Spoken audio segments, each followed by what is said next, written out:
नमस्कार बच्चों, आपका स्वागत है आपके अपनी यूट्यूब क्लासेस खन्ना क्लासेस पर। और आज आप देख रहे हैं 39 नंबर की क्लास, वीडियो क्लास, जिसमें आज हम पढ़ने वाले हैं विषय सामाजिक विज्ञान अध्याय 8 कक्षा 10 के लिए भारत में राष्ट्रीय जागृति एवं राजनीतिक संगठनों की स्थापना भाग 3। क्योंकि हम भाग 1 भाग 2 पढ़ चुके हैं और अब हम 8वें अध्याय में उदारवाद और उग्र राष्ट्रवाद यानी कि नरम दल गर्म दल जो आपने सुना होगा उसी से संबंधित हम बात आज करने वाले हैं इस वीडियो क्लास में। तो आप लोगों से रिक्वेस्ट है कि जिन लोगों ने चैनल को सब्सक्राइब नहीं किया है वो सब्सक्राइब ज़रूर करें और ज़्यादा से ज़्यादा शेयर करें। चलिए पढ़ते हैं आज की अपनी क्लास। बच्चों, आज की क्लास थोड़ा लंबी हो सकती है और थोड़ा सा साउंड का भी प्रॉब्लम आ सकती है, तो आप थोड़ा सा आज कॉन्सेंट्रेट होकर इस वीडियो क्लास को देखिएगा। भारत में राष्ट्रवाद का विकास, उदारवाद और उग्र राष्ट्रवाद, इस पर हम बात कर चुके हैं। अब हम यहीं से स्टार्ट करते हैं कि भारतीय राष्ट्रीय कांग्रेस की स्थापना के पश्चात, जैसे कांग्रेस की स्थापना हुई उसके बाद जो प्रथम अधिवेशन हुआ उसमें सभी जातियां, संप्रदाय और वर्गों के लोगों को सम्मिलित किया गया था। कांग्रेस का प्रथम अधिवेशन में लोकमान्य जो तिलक थे उनको कांग्रेस में आगमन पर यह संध्या संस्था जन साधारण के निकट आई और महात्मा गांधी के काल में इसका राष्ट्रव्यापी स्वरूप बना। इन लोकमान्य तिलक के एक आम लोगों में उनकी पहुंच थी, तो आम जनता का कांग्रेस के साथ जुड़ाव हो गया लोकमान्य तिलक के साथ। और महात्मा गांधी क्या है कि पूरे राष्ट्र में उनको जाना जाता था, तो उन्होंने भी कांग्रेस में पार्टी में सम्मिलित हुए, तो कांग्रेस पार्टी का विस्तार सारे देश में हो गया। और तो भारत में राष्ट्रवाद का विकास विभिन्न चरणों में हुआ था। समय के साथ साथ कांग्रेस की रीति नीति में भी परिवर्तन हुआ। जैसे समय बदलता जाता है तो थोड़ा सा हमको रूल्स रेगुलेशन पॉलिसी, हम अपने नियम भी बदलने पड़ते हैं। तो कांग्रेस की विचारधारा से भिन्न विचारधाराएं भी इसमें पल्वित और पुष्पित हुई, यानी कि जो लोग और जुड़ते गए तो अपने विचार भी रखने लगे, तो थोड़े विचारों में परिवर्तन होते गए। और प्रारंभिक वर्षों में यानी शुरुआती वर्षों में कांग्रेस का स्वरूप क्या था, इस अध्याय में से समझने का प्रयास किया जाएगा, क्योंकि कांग्रेस की केवल स्थापना ही हुई है अभी तक। अब उदारवाद और उदार राष्ट्रवादी विचारधारा। भारतीय जो स्वतंत्रता आंदोलन के इतिहास में 85 से 1905 तक का समय उदारवादी युग का रहा। उदारवादी, ठीक है। इस समय भारतीय राष्ट्रीय कांग्रेस की बागडोर उदारवादी नेताओं के हाथ में थी, क्योंकि उदारवादी युग था तो उदारवादी लोगों के हाथ में सत्ता थी, तो उदारवादी युग था, ठीक है। तो इन नेताओं में प्रमुख थे दादा भाई नौरोजी, सुरेंद्रनाथ बनर्जी, फिरोज शाह मेहता, गोपाल कृष्ण गोखले, रास बिहारी बोस, महादेव गोविंद रानडे। ये सब नेता थे उदारवादी। ये नेता उदारवादी राजनीति में विश्वास रखते थे और प्रत्येक उद्देश्य को क्रमिक और संवैधानिक तरीकों से प्राप्त करना चाहते थे। यानी कि इनका एक मानना था कि हर कोई लक्ष्य प्राप्त करने का एक रास्ता होता है, उसमें कई क्रम होते हैं कि पहला चरण, दूसरा चरण, और हम संविधान के नियमों के तहत ही हम अपने बातों को मनवाएंगे, ये लोग चाहते थे। तो उदारवादी में इनका मानना था कि हम संवैधानिक तरीकों, जैसे प्रार्थना पत्र, हमारी कोई मांग है तो हम एप्लीकेशन देंगे उनको। फिर स्मृति पत्रों, जैसे अगर मांग पूरी नहीं होती है तो उनको हम स्मृति पत्र रिमाइंडर देंगे कि हमने एक मांगा था, आप लोगों ने पूरा नहीं किया, तो इनको पूरा करने का काम करें। फिर भी नहीं होता है तो कुछ प्रतिनिधि मंडल, जैसे 2-4 लोग बड़े बड़े नेता जाकर उनसे बात करेंगे, उनसे मिलेंगे और उनसे अपनी मांगों के बारे में बात करेंगे। तो उदारवादियों ने इंग्लैंड की जनता, राजनीतिज्ञों को प्रभावित करने के लिए अपना प्रतिनिधि मंडल भी वहाँ भेजा था। क्या हुआ, देश में आज़ादी मिल नहीं रही थी, तो उदारवादियों ने क्या किया कि अपना एक प्रतिनिधि मंडल बनाया, जिसमें 4-5-6 नेताओं को लिया और उन्होंने वहाँ पे इंग्लैंड में भेज दिया कि जाके आप उनसे बात करिए। तो इंग्लैंड की जनता को भारतीय समस्याओं से अवगत कराने के लिए उदारवादियों ने लंदन से इंडिया नामक समाचार पत्र का प्रकाशन आरंभ किया।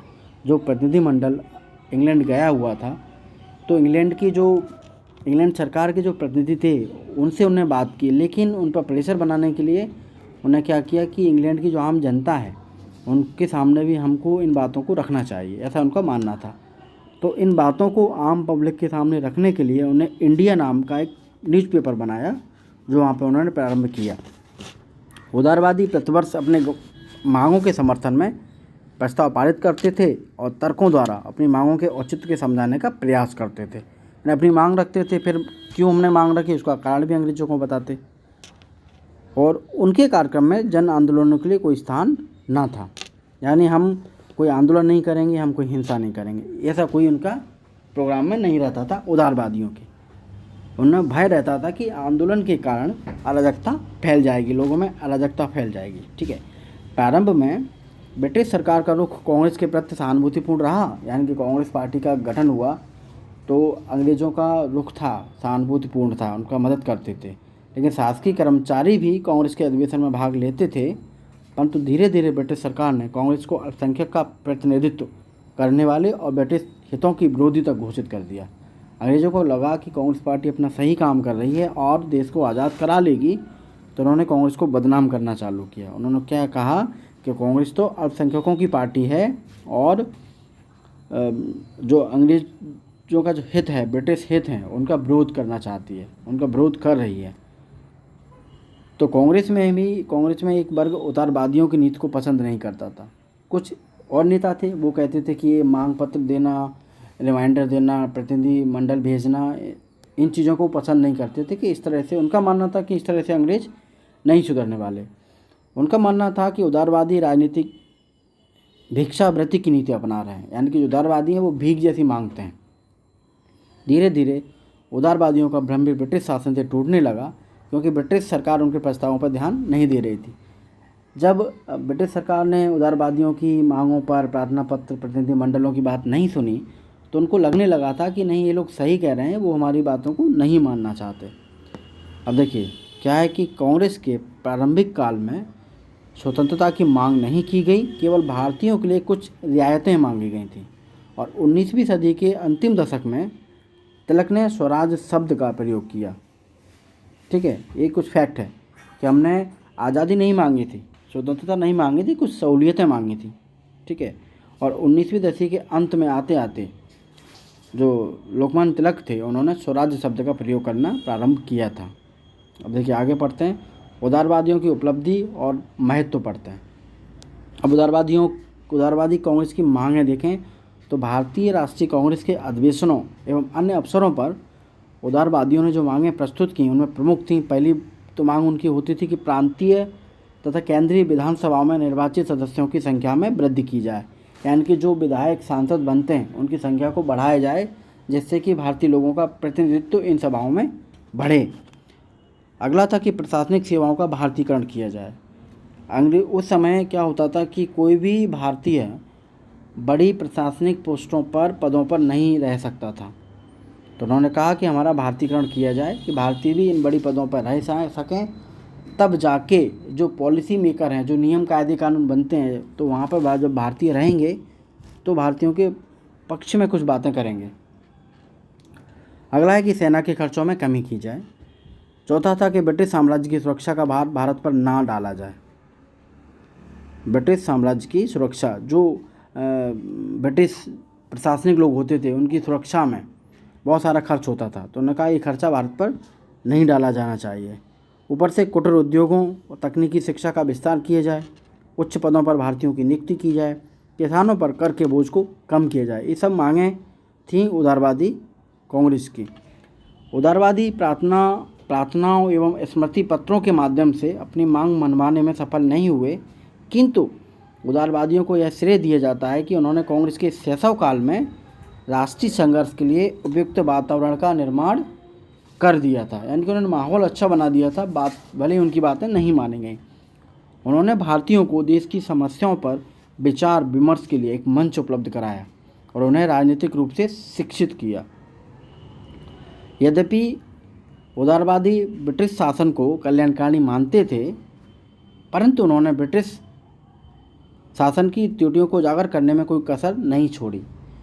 उदारवादी मानते थे कि अंग्रेज हमारा भला चाहते हैं, लेकिन फिर भी अंग्रेज़ों की कमी निकालने में उदारवादी कभी पीछे नहीं रहे, उनकी कमियों को हमेशा उजागर करते रहे। दादा भाई नौरोजी ने भारत से धन निष्कासन और उसके कारण उत्पन्न कुप्रभावों से लोगों को परिचित कराया कि यहाँ से ये लोग जो धन ले जा रहे हैं ब्रिटेन के लिए ईस्ट इंडिया कंपनी के थ्रू, और हमारे कुटीर उद्योग बंद करा के हमारे यहाँ कुटीर उद्योग बंद कर दिया, तो जो माल इंग्लैंड में बनता था, जो प्रोडक्ट इंग्लैंड में बनते थे, वो प्रोडक्ट हिंदुस्तान में बेचते और यहाँ का पैसा इंग्लैंड जाता था। इस चीज़ को उन्होंने दादा भाई नौरोजी ने लोगों को समझाया और इससे होने वाले नुकसानों को भी बताया।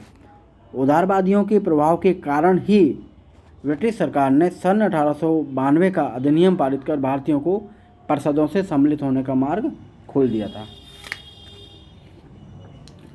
अब पढ़ेंगे हम उग्र राष्ट्रवादी विचारधारा। अभी हमने पढ़ा उदारवादी। देखिए, उदारवादी केवल प्रार्थना पत्र भेजते थे, उनको स्मृति पत्र भेजते थे, प्रतिनिधिमंडल से बात करते थे और लोगों की सहूलियत की बात करते थे। आज़ादी की मांग नहीं की थी उन लोगों ने। लेकिन उनको भी बाद में समझ में आ गया कि अंग्रेज उनको पागल बना रहे हैं, उनकी कोई बात नहीं मानते हैं। तो फिर उसके बाद उग्र राष्ट्रवाद का युग आया। ठीक है, अब देखिए उग्र राष्ट्रवाद में क्या हुआ। भारतीय राष्ट्रीय कांग्रेस के जन्म के प्रथम 20 वर्षों 1885 से 1905 तक कांग्रेस का नेतृत्व उदारवादियों के हाथ में रहा। उग्र राष्ट्रवादी उदारवादियों की याचनाओं और मिन्नतों की राजनीति से ऊब गए थे और भारतीय जनमानस में आत्मसम्मान, आत्मविश्वास, देशभक्ति और साहस की भावना का संचार कर राष्ट्रीय संघर्ष को एक नई दिशा और नई नीति देना चाहते थे। उग्र राष्ट्रवादी ब्रिटिश साम्राज्यवादियों को राजनीतिक अधिकार देने के लिए विवश करना चाहते थे। देखिए, नेतृत्व उदारवादियों के हाथ में रहा। उसके बाद उग्र राष्ट्रवादी जो उदारवादियों की याचनाओं पर मिन्नतों की राजनीति जो ऊब गए थे, यानी कि उदारवादी मिन्नतें करते थे। जो उग्र राष्ट्रवाद था वो क्या कहते थे कि जो उदारवाद हैं वो भिक्षावृत्ति जैसे उनसे भीख मांगते हैं। तो इन सब से ये लोग ऊब चुके थे और भारतीय जनमानस में आत्मसम्मान, आत्मविश्वास, देशभक्ति, साहस की भावना का संचार हो, जिससे राष्ट्रीय संघर्ष करने के लिए नई दिशा और नई नीति बने, ये देना चाहते थे। कौन? उग्र राष्ट्रवादी। उग्र राष्ट्रवादी ब्रिटिश साम्राज्यवादियों को राजनीतिक अधिकार देने के लिए विवश करना चाहते थे कि हम इनसे लड़ाई लड़ेंगे और इनसे हम अपने राजनीतिक अधिकार लेकर रहेंगे। और देखिए क्या कारण थे उग्र राष्ट्रवाद के उदय के कारण क्या रहे। 20वीं शताब्दी के प्रारंभ में उग्र राष्ट्रवाद के उदय के प्रमुख कारण निम्नलिखित थे। पहला तो उदारवादियों की कार्य पद्धति के प्रति असंतोष। जो उदारवादी थे उनकी जो कार्य पद्धति थी उससे वो लोग संतुष्ट नहीं थे। जब लोग संतुष्ट नहीं होंगे तो अपनी पद्धति अपनाएंगे फिर वो, तो उन्होंने अपनी पद्धति उग्र राष्ट्रवाद अपनाया। अब देखिए, उग्र राष्ट्रवादी नेताओं में लाला लाजपत राय, बाल गंगाधर तिलक, बिपिन चंद्र पाल, अरविंद घोष अन्य ने अनुभव किया कि प्रार्थना पत्रों और स्मृति पत्रों, ज्ञापन आदि देकर अपनी बात मनमाने के तरीके से भारतीयों को राजनीतिक अधिकार प्राप्त नहीं होने वाले, इस तरह से हम कुछ नहीं पा सकते। तो अंग्रेज़ों की न्यायप्रियता और तथा कथित सदा सहायता में उग्र राष्ट्रवादियों का विश्वास नहीं था। वे अंग्रेज़ों के विरुद्ध सशक्त और प्रबल जन आंदोलन आरंभ करना चाहते थे। कौन? उग्र राष्ट्रवादी लोग क्या करना चाहते थे? अंग्रेज़ों के विरुद्ध एक आंदोलन करना चाहते थे। और लोकमान्य तिलक ने कहा था कि स्वतंत्रता भारतीयों को चांदी की थाली में रखी हुई नहीं मिल जाएगी, यानी अपने आप वो आज़ादी नहीं देने वाले हैं, हमको इसके लिए बहुत संघर्ष करना पड़ेगा और हिंसा करनी पड़ी तो हिंसा भी करनी पड़ेगी। तो यही कुछ कारण थे। उदारवादी सब काम नहीं कर पा रहे थे, तो उदारवादियों के प्रति असंतोष लोगों में आया। तब एक उग्र राष्ट्रवादी लोगों का एक गुट निकल के सामने आया। अगला है कि संवैधानिक आंदोलनों की विफलता, यानी कि जो उदारवादी लोग थे वो संवैधानिक आंदोलन करते थे, नियम कायदे कानून के तहत करते थे, तो वो एक भी आंदोलन सफल नहीं हुआ था। देखिए क्या लिखा है इसमें। ब्रिटिश सरकार ने उदारवादियों की अनेक प्रार्थनाओं और याचिकाओं के पश्चात 1892 का भारतीय परिषद अधिनियम स्वीकार किया था, परंतु इससे भारतीयों को कोई वास्तविक अधिकार प्राप्त नहीं हुए। वैधानिक उपायों द्वारा राजनीतिक अधिकार प्राप्त करने की समस्त आशाएं धूमिल हो गई थी, यानी कि अंग्रेज कुछ समझना ही नहीं चाहते थे संवैधानिक चीज़ों को, वो तो अपनी अपनी चलाते थे। अगला था कि ब्रिटिश शासन की प्रतिक्रियावादी नीति। तीसरा, ब्रिटिश शासन की प्रतिक्रियावादी नीति उग्र राष्ट्रवाद के विकास का प्रमुख कारण बनी। 1858 के भारत शासन अधिनियम और महारानी विक्टोरिया की उद्घोषणा के द्वारा भारतीयों को जो आश्वासन दिए गए थे उनमें शाब्दिक आडंबर अधिक था, यानी केवल बोला गया था। हिंदुस्तान के भारतीय लोगों के लिए किया इन्होंने कुछ नहीं, सिर्फ आश्वासन थे, तो इन आश्वासन का सही अर्थों में पालन नहीं किया गया।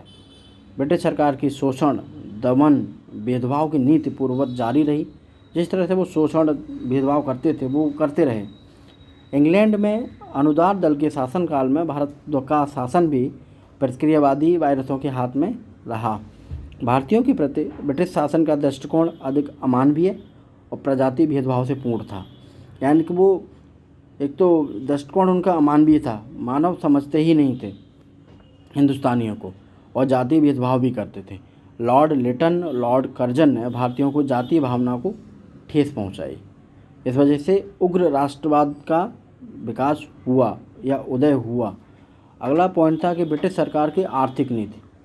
ब्रिटिश सरकार की आर्थिक शोषण की नीति के कारण भारतीय कृषि और उद्योग धंधों को अपार क्षति हुई। क्षति का खेती तो किसानी खत्म हो गई क्योंकि बहुत लगान लेने लगे थे। रहे उद्योग धंधे उन्होंने बंद कर दिए थे, कच्चा माल नहीं देते थे और उद्योग धंधे बंद किए तो हमारे देश में प्रोडक्ट नहीं बनते थे, तो प्रोडक्ट सारे इंग्लैंड से बन के आते थे और हम उन लोगों को खरीदने के लिए विवश थे, तो हमारा सारा पैसा इंग्लैंड के लिए जा रहा था। ब्रिटिश आर्थिक नीति पूंजीपतियों के हित संरक्षण की थी, यानी कि जो पैसे वाला है वो पैसा वाला होता जाएगा, गरीब और गरीब होता जाएगा। इस तरह की उनकी नीतियाँ रही थी। इंग्लैंड में निर्मित वस्तुओं पर से आयात कर समाप्त कर दिया गया। इससे भारतीय कुटीर उद्योगों को बड़ा नुकसान हुआ। क्या हुआ, इंग्लैंड से जो चीज़ें आती थी उनमें उन्होंने टैक्स हटा दिया। टैक्स हटाया तो चीज़ें सस्ती हुई तो लोग सस्ती चीज़ों को पकड़ने लगे और हिंदुस्तान की बनी हुई कम चीज़ें बनती थीं उनको भी लोगों ने लेना छोड़ दिया। इस तरह से भारत की अर्थव्यवस्था बहुत ही ख़राब हो गई। तो यही आर्थिक नीति थी ब्रिटिश सरकार की, जिसके वजह से हिंदुस्तान में उग्र राष्ट्रवाद का उदय हुआ। अगला पॉइंट है कि 19वीं शताब्दी के उत्तरार्ध की सामाजिक, धार्मिक और सांस्कृतिक आंदोलन। क्या हुआ कि 19वीं शताब्दी में उत्तरार्ध में, यानी कि 19वीं शताब्दी खत्म होते होते सामाजिक, धार्मिक और सांस्कृतिक आंदोलनों ने भारतीय जनमानस को अन्याय के विरुद्ध सतत संघर्ष करने के लिए तैयार कर लिया था। इन आंदोलनों के फलस्वरूप लोगों में स्वाभिमान, त्याग, आत्मविश्वास की भावना का संचार हुआ। स्वामी दयानंद सरस्वती आर्य समाज ने समाज में व्याप्त निष्क्रियता, हीनता और उदासीनता की प्रवृत्ति पर कठोर प्रहार कर अपने अनुयायियों को राजनीतिक रूप से जागृत किया। जितने भी ये अनुयायी थे, सामाजिक आंदोलन हुए, सांस्कृतिक आंदोलन हुए, जो भी इनको चलाने वाले थे, स्वामी दयानंद सरस्वती हों, आर्य समाज था, तो इन लोगों ने क्या हुआ, लोगों को समझाया कि आप लोग ऐसे चुपचाप मत बैठिए, लड़िए और राजनीति में हिस्सा लीजिए, तब जाके कहीं हमारा देश आज़ाद हो पाएगा। तो लोगों को उन्होंने राजनीतिक रूप से जागृत करने का काम किया। तो वही जागृति करने में कुछ लोग थे, उन्होंने उग्र राष्ट्रवाद का समर्थन किया और उग्र राष्ट्रवाद का वहाँ पर उदय हुआ। कौन कौन लोग थे, जैसे कि बाल गंगाधर तिलक, लाला लाजपत राय, बिपिन चंद्र पाल, अरविंद घोष, एनी बेसेंट जैसे राष्ट्रवादियों ने सामाजिक धार्मिक सुधार आंदोलनों से प्रेरित होकर राष्ट्रीय संघर्ष को दिशा दी, यानी कि वो संघर्ष करने के लिए तक भी तैयार हो गए थे। अगला है कि प्राकृतिक प्रक्षोभ। 19वीं शताब्दी के उत्तरार्ध में, यानी 19वीं शताब्दी खत्म होते होते भारतीयों को अनेक प्राकृतिक विपदाओं का सामना करना पड़ा। अकाल के समय भारत की ब्रिटिश सरकार की दिल्ली दरबार के शानदार आयोजन में व्यस्त थी, यानी भारत में अकाल था लेकिन ब्रिटिश सरकार दिल्ली दरबार में बढ़िया भोज का आयोजन कर रही थी। 1896 में बम्बई में प्लेग की बीमारी फैली, जहां बहुत लोगों की मौत हुई। दुर्भिक्ष और प्लेग जैसी प्राकृतिक विपदाओं और उनके प्रति ब्रिटिश सरकार के अपेक्षापूर्ण रुख ने उग्र राष्ट्रवाद की भावनाओं में वृद्धि की। लोगों ने कहा कि हम भारतीय लोग मारे जा रहे हैं और अंग्रेज़ों को अपने भोज में व्यस्त हैं, अपने खान पान बढ़िया पार्टियों में व्यस्त हैं। तो लोगों में असंतोष पैदा हुआ और वहाँ से उग्र राष्ट्रवाद का उदय हुआ। अगला है कि पाश्चात्य विचारों और विदेशी आंदोलनों का प्रभाव। अंग्रेजी भाषा का ज्ञान होने के कारण अंग्रेज शिक्षित भारतीय पाश्चात्य क्रांतिकारी विचारों से परिचित हुए। क्या हुआ कि अंग्रेज़ों को भारत में हिंदी तो बंद कर दी गई थी, सिर्फ अंग्रेजी पढ़ाई जाती थी। तो कुछ हिंदुस्तानियों ने अंग्रेजी को सीखा। अब अंग्रेजी को सीखा तो जो पाश्चात्य, जो पश्चिमी देश थे, वहाँ पे जो आंदोलन चलते थे, जो भी क्रांतिकारी गतिविधियाँ होती थी, उनके बारे में उन्होंने अखबारों में पढ़ा, क्योंकि अंग्रेजी पढ़ना आने लगा। जब पढ़ा तो भारतीय भी परिचित हुए कि हाँ, इस तरह से आंदोलन हम लोग भी कर सकते हैं। जैसे रूसो, वोल्टेयर, मैजनी, वर्क, गैरिबाल्डी के विचारों ने उन्हें अत्यधिक प्रभावित किया कि 1896 में एबिसिनिया की इटली पर विजय, 1905 में जापान जैसे छोटे से देश द्वारा रूस पर विजय ने भारतीयों को उनमें उत्साह भर दिया कि जिस तरह से छोटे छोटे देश भी युद्ध करके अपना देश को बचा ले रहे हैं, तो हम लोग क्यों नहीं अंग्रेज़ों से संघर्ष कर सकते हैं। तो ये जो पाश्चात्य पश्चिमी देशों के जो विचार थे और जो विदेशी आंदोलन थे, उनसे भी लोगों में बहुत ही उग्र राष्ट्रवाद के प्रति भावना का क्या कहें जागृत हुई। अगला है कि बंगाल का विभाजन, क्रांतिकारी राष्ट्रीयता का विकास। बंगाल का विभाजन हुआ और क्रांतिकारी राष्ट्रीयता हुई। देखिए इस वजह से किस तरह से लोगों में उग्र राष्ट्रवाद का विकास हुआ, देखते हैं। लॉर्ड कर्जन ने 1905 में फूट डालो और शासन करो। कौन था? Lord Curzon. कब? 1905 में। फूट डालो और शासन करो की नीति का अनुसरण करते हुए बंगाल को 2 भागों में विभाजित कर दिया। उसने बंगाल की जनता की एकता को आघात पहुंचाने और वहां के हिंदू और मुसलमानों में सदैव के लिए फूट डालने के उद्देश्य से विभाजन का कुटिल षड्यंत्र रचा। तो लॉर्ड कर्जन था, उसने कहा बंगाल में हिंदू मुसलमान को हम अलग अलग कर दें तो हम देश में राज यहाँ करते रहेंगे। तो क्या हुआ कि उसने कुटिल षड्यंत्र रचा और हिंदू मुसलमानों को हमेशा के लिए अलग कर दिया। उससे बंगाल में विस्फोटक स्थिति उत्पन्न हो गई। सुरेंद्रनाथ बनर्जी ने लिखा है कि बंगाल विभाजन के पश्चात भारतीय राष्ट्रीय आंदोलन ने उग्र रूप धारण कर लिया है। महात्मा गांधी ने हिंद स्वराज में स्वीकार किया कि बंगाल विभाजन के बाद ही भारत में वास्तविक जागृति पैदा हुई, क्योंकि लोग समझ गए थे कि अंग्रेज़ अब हमको एक नहीं रहना देना चाहते, कि अंग्रेज़ हमसे कहीं ना कहीं डर गए हमारी एकता से, कि हम एक रहेंगे तो हम अंग्रेज़ों से अपना युद्ध और जीत लेंगे। तो अंग्रेज डर चुके थे। अब देखिए उग्र राष्ट्रवादी जो आंदोलन था उसका विकास कैसे हुआ और उनका कार्य करने का तरीका क्या था। देखिए उदारवाद हम पढ़ चुके हैं, उनके तरीके क्या थे हम पढ़ चुके हैं। उग्र राष्ट्रवाद का उदय क्यों हुआ वो हम कारण भी पढ़ चुके हैं। अब हम पढ़ेंगे कि जो उग्र राष्ट्रवाद का जो आंदोलन था उसका विकास कैसे हुआ और उनकी कार्य पद्धति क्या थी, कार्य करने के तरीके क्या थे। ठीक है, अब देखिए पढ़ते हैं। राष्ट्रीय आंदोलनों का उग्र स्वरूप सर्वप्रथम महाराष्ट्र में परिलक्षित हुआ।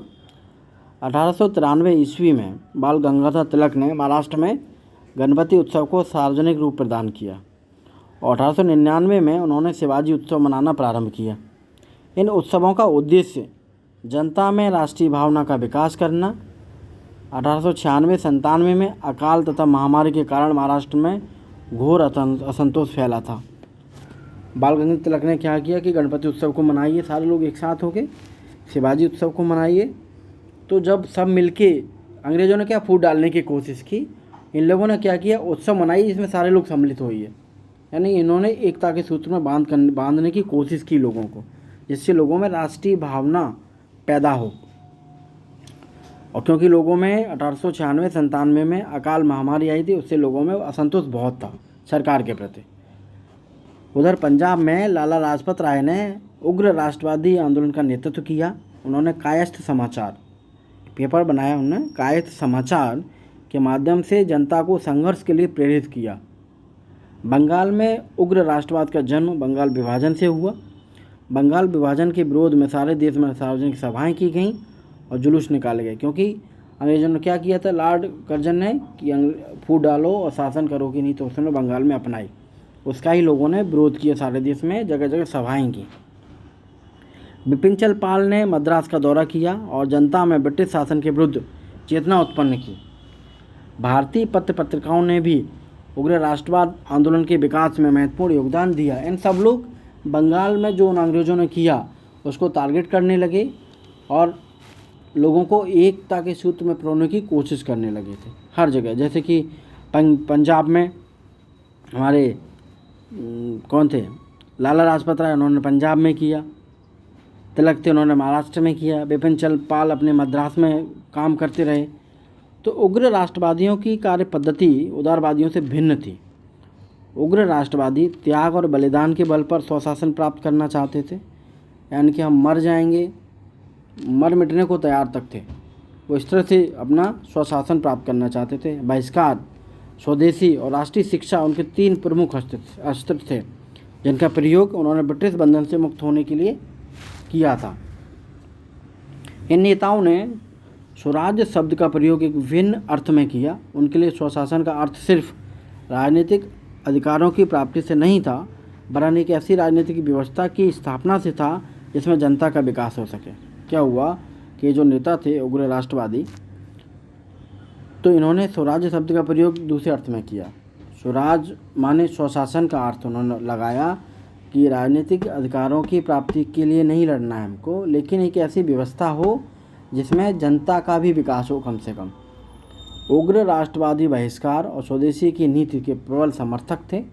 बहिष्कार का अर्थ केवल विदेशी वस्तुओं के बहिष्कार से नहीं था, अपितु इसका व्यापक अर्थ था कि सरकारी सेवाओं, प्रतिष्ठानों और उपाधियों का बहिष्कार। यानी कि बहिष्कार का मतलब ये नहीं था केवल हम चीज़ों का बहिष्कार करें, बहिष्कार हमको करना था सरकारी सेवाओं का। यानी कोई भारतीय सरकारी नौकरी अंग्रेज़ों की नौकरी नहीं करेगा, कोई भी उनके प्रतिष्ठानों में काम नहीं करेगा, अंग्रेज़ों की दी हुई हम उपाधियां नहीं लेंगे। ठीक है, इन चीज़ों का बहिष्कार करना था। स्वदेशी शब्द बहिष्कार का पूरक था। 19वीं शताब्दी के अंतिम चरण में यह विचार उत्पन्न हुआ कि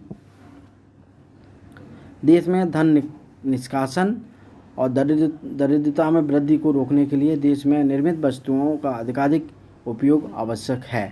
स्वदेशी का उपयोग देशभक्ति का प्रतीक बन गया था। यानी कि फिर समस्या ये थी कि देश से जो पैसा बाहर जा रहा है उसको कैसे रोका जाए। तो उन्होंने कहा कि हम देश से बाहर जाने वाले पैसे को रोकेंगे और जो वस्तुएं हम अपने देश में बनाएंगे उनका ही हम ज़्यादा से ज़्यादा उपयोग करेंगे। स्वदेशी उस समय एक देशभक्ति का प्रतीक था, यानी कि लोग स्वदेशी चीज़ों को अपनाने के लिए मर मिटने को भी तैयार थे। ठीक है, यानी कि उन्होंने स्वदेशी को ही देशभक्ति मान लिया था कि अब तो हम अपने देश की बनी हुई चीज़ों का ही उपयोग करेंगे, अपने देश का पैसा हम बाहर नहीं भेजेंगे और अंग्रेज़ों को धन धान से परिपूर्ण नहीं बनाएंगे। आगे है कि उग्र राष्ट्रवादी नेताओं द्वारा चलाए जा रहे बहिष्कार और स्वदेशी आंदोलनों की बड़ी सफलता मिली। भारतीय घरेलू उद्योगों के लिए यह वरदान सिद्ध हुआ और कुटीर उद्योगों के विकास के लिए एक राष्ट्रीय कोष का निर्माण किया गया। शीघ्र ही स्कूल और कॉलेज इस आंदोलन के प्रमुख केंद्र बन गए। यानी कि स्कीम जो थी स्वदेशी की कि इन चीज़ों को बहिष्कार करेंगे, वो सफल रहे उसमें, और अंग्रेज़ों ने एक राष्ट्रीय कोष का निर्माण कर दिया। और शीघ्र ही इन नेताओं ने कहा कि अब हम स्कूल और कॉलेजों को भी अब टारगेट करेंगे, अपने केंद्र बनाएंगे, वहाँ भी लोगों को हम समझाएंगे। अंग्रेजी शिक्षा भारतीयों के बौद्धिक विकास को अवरुद्ध करती थी। राष्ट्रवादियों ने राष्ट्रीय शिक्षा के कार्यक्रम के माध्यम से भारतीयों को बौद्धिक विकास के लिए प्रयास किया। अंग्रेजी शिक्षा में क्या था कि केवल पढ़ाते थे वो अपने काम का, अंग्रेज कि जो पढ़ के सिर्फ हमारे ही काम में इस पढ़ाई को लोग उपयोग कर सकते हैं, उनमें कहीं भी राष्ट्रीयता की भावना नहीं थी। तो राष्ट्रवादियों ने क्या किया, राष्ट्रीय शिक्षा के कार्यक्रम के माध्यम से हमने खुद से राष्ट्रीय भावना के प्रति जो पढ़ाई थी, जो बौद्धिक विकास था, उसको करने का प्रयास किया। इसका प्रमुख उद्देश्य था कि विद्यार्थियों को ऐसी शिक्षा देना जो देश के हितों के अनुकूल हो। इस उद्देश्य की प्राप्ति के लिए राष्ट्रीय शिक्षा परिषद की स्थापना की गई। अब देखिए उग्र राष्ट्रवादी आंदोलन का क्या महत्व रहा। उग्र राष्ट्रवादियों ने ब्रिटिश सरकार के साथ सहयोग की अपेक्षा निष्क्रिय प्रतिरोध की नीति अपनाई। यानी कि हम सहयोग नहीं करेंगे, हम तो आपका विरोध करेंगे। जो आंदोलन केवल शिक्षित वर्ग तक सीमित था, उसे उन्होंने जन आंदोलन में बदल दिया। पहले क्या शिक्षित वर्ग ही केवल प्रतिनिधिमंडल में होते थे, लेकिन उन्होंने इस आंदोलन से जन आंदोलन, जनता को अपने साथ जोड़ लिया। तो उग्र राष्ट्रवादियों के राष्ट्रीय आंदोलन का सबसे बड़ा महत्व यह है कि इस आंदोलन के प्रेरणाओं ने हिंसा के मार्ग को कभी नहीं अपनाया था और आंदोलन का प्रभावशाली बनाने के लिए रचनात्मक कार्यक्रम पर विशेष जोर दिया। ठीक है, हिंसा तो अभी तक नहीं की इन लोगों ने, लेकिन अपने एक आंदोलन के कार्यक्रम बनाते थे और उनको चलाते थे। उन्होंने बहिष्कार, स्वदेशी, राष्ट्रीय शिक्षा जैसे रचनात्मक कार्य आरंभ किए तथा स्वाभिमान, स्वावलंबन और आत्मनिर्भरता जैसे आंतरिक गुणों के विकास पर बल दिया। अब कौन कौन नेता थे उग्र राष्ट्रवादी आंदोलन के प्रमुख नेता के बारे में पढ़ेंगे। तो आपके किसी बताते हैं कि हमेशा कहा जाता है कि लाल, बाल और पाल, ये 3 नेता थे उग्र राष्ट्रवादी नेता। तो देखिए, लाल से था लाला लाजपत राय, बाल से था बाल गंगाधर तिलक और पाल से था बिपिन चंद्र पाल, इसलिए बोला जाता था लाल बाल पाल। अब देखिए, भारतीय जनमानस में बढ़ते हुए असंतोष और सरकार की अकर्मण्यता को उजागर कर राष्ट्रीय आंदोलन को एक नई दिशा देने का कार्य लाल बाल पाल ने किया। लाला लाजपत राय, बाल गंगाधर तिलक और बिपिन चंद्र पाल ने भारतीय जनमानस में आत्मसम्मान, आत्मविश्वास, देशभक्ति और साहस की भावना का संचार किया। तिलक उग्र राष्ट्रवादिता के जनक थे। उनके राजनीतिक विचारों और उनकी धार्मिक भावनाओं का प्रभाव स्पष्ट रूप से दिखाई देता था। प्राकृतिक अधिकार, राजनीतिक स्वतंत्रता और न्याय के सिद्धांतों पर उनका अटूट विश्वास था। उन्होंने घोषित किया कि स्वतंत्रता मेरा जन्मसिद्ध अधिकार है और इसे मैं लेकर रहूँगा। तिलक आजीवन स्वतंत्रता और स्वराज के लिए संघर्ष करते रहे। उन्होंने युवकों को आत्म उत्सर्ग, निडर होकर संघर्ष के लिए प्रेरित किया। राष्ट्रीयता की उग्र राष्ट्रवादी विचारधारा के अग्रदूत बिपिन चंद्र पाल ओजस्वी वक्ता, कुशल पत्रकार और शिक्षा शास्त्री थे। न्यू इंडिया और वंदे भारत पत्रों के माध्यम से उन्होंने अपने विचार प्रकट किए। यानी किसने? बिपिन चंद्र पाल ने। बंगाल विभाजन की घटना ने उग्र राष्ट्रवादी विचारधाराओं की तरफ मोड़ा। बंगाल में अभूतपूर्व राष्ट्रीय चेतना के विकास में बिपिन चंद्र पाल की महत्वपूर्ण भूमिका रही। लाला लाजपत राय कांग्रेस की उदारवादी विचारधारा कार्य पद्धति के विरोधी थे।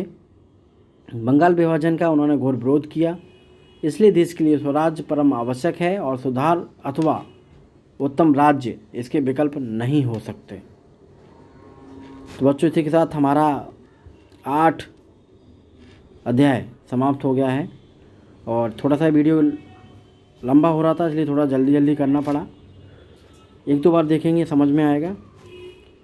चैनल को सब्सक्राइब करिए और ज़्यादा से ज़्यादा लोगों को शेयर भी करिए, जिससे ज़्यादा से ज़्यादा लोग जुड़ सकें और इन क्लासेस का फ़ायदा ले सकें।